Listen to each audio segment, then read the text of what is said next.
How to share multiple properties when searching. Open up your search.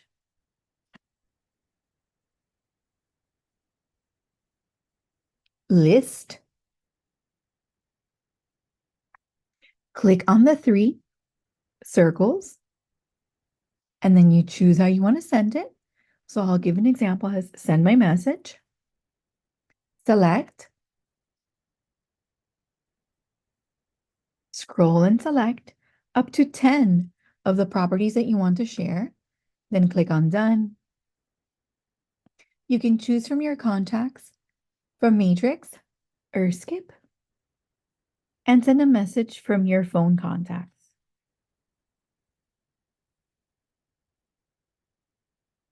And that's it. That's how you share several at a time. Always more with Miami and your Miami trainers.